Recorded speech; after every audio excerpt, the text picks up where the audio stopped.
Some people fall asleep in 5 minutes. Others fall into a different world, a world with characters, conversations, entire relationships that never happened, careers they never had, love stories that never existed, arguments they never lost. If you've ever caught yourself pacing a room, talking to no one, living a scene that only exists behind your eyes, this video is about you. You're not crazy. You're not broken. But something is happening in your brain that most people never talk about. And by the end of this video, you'll finally understand why. Why do some people build entire lives in their imagination? Not daydreams that last a few seconds, full stories, full timelines, full people. Some walk for hours just to keep the story going.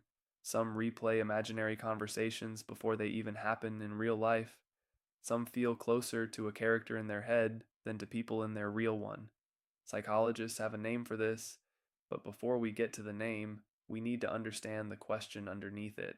Is this a coping mechanism? Is this creativity? Is this something deeper?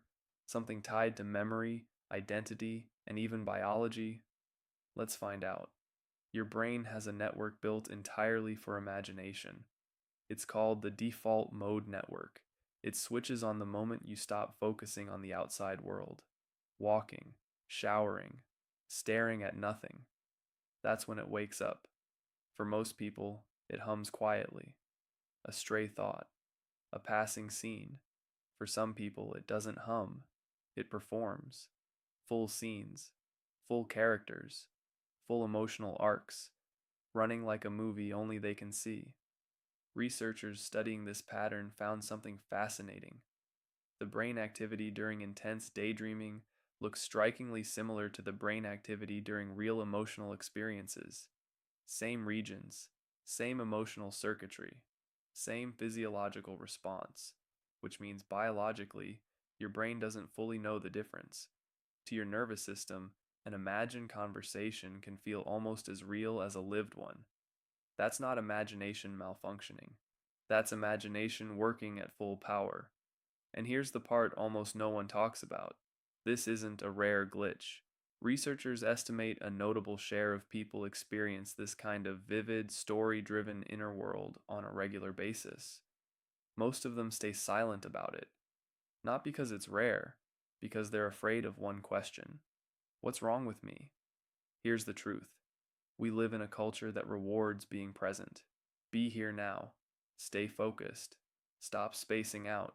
Teachers say it. Bosses say it. Even self-help books say it. So when someone realizes they'd rather be inside their imagined world than the real one, shame shows up fast. They start hiding it. They stop mentioning the characters they've built, the conversations they've replayed, the lives they've lived that never technically happened, because deep down, they're scared of one sentence. That's weird. So they mask it. They perform normal. They nod along in meetings while a completely different life is unfolding in their mind. And that hidden double life creates something heavier than the daydreaming itself. Loneliness. Not because they're alone, because they're alone with something they can't explain to anyone. Now let's go deeper, into biology. Daydreaming intensity isn't just psychological, it's chemical. Sleep researchers have found a connection between melatonin, dreaming, and vivid inner imagery. Melatonin doesn't just help you fall asleep, it also influences how vivid your dreams are, and for some people, how vivid their waking imagination becomes. People who are naturally more prone to vivid dreaming often report more vivid daydreaming too. It's the same imaginative machinery, just running at a different time of day. Then there's the seasonal factor. In darker months with less daylight, melatonin production shifts earlier. Many deep daydreamers report their inner world gets louder in winter. Longer nights, less stimulation, more time for the mind to wander into its own storyline. It's not random. It's biology creating the perfect conditions for imagination to take over. Less external light, more internal light. Here's a question worth sitting with. Why do some people build fantasy worlds and others don't? Psychologists point to a few overlapping traits: high imaginative absorption, the ability to get completely lost in an experience; high emotional sensitivity, feeling things intensely, even imagine things; and often a history of needing an escape. Not always trauma, sometimes just boredom, isolation, or an unusually rich inner world from childhood that never got trained out of them. Kids who talked to imaginary friends, kids who narrated their own lives like a movie, kids who felt most alive when they were making something up. Some grow out of it, some don't. The ones who don't often carry it quietly into adulthood, convinced that this is where it gets personal. Many deep daydreamers say the same thing, almost word for word. My daydreams feel more comforting than my real memories. Why? Because in your imagination, you control the outcome. The apology you never got, you can write it. The conversation that ended badly, you can replay it until it ends right. The love that left, you can keep it alive, exactly the way you wanted it to stay. Psychologists call this emotional regulation through fantasy. It's the mind's way of healing something that reality couldn't fix. Not weakness, self-protection. The brain built a room where pain could be rewritten, and once it found that room, it kept going back. Here's the part most people never hear. This isn't a flaw, this is a skill. The same mind that builds entire imagined lives is the same mind capable of writing stories that move people, solving problems others can't visualize, feeling empathy so deeply it becomes art.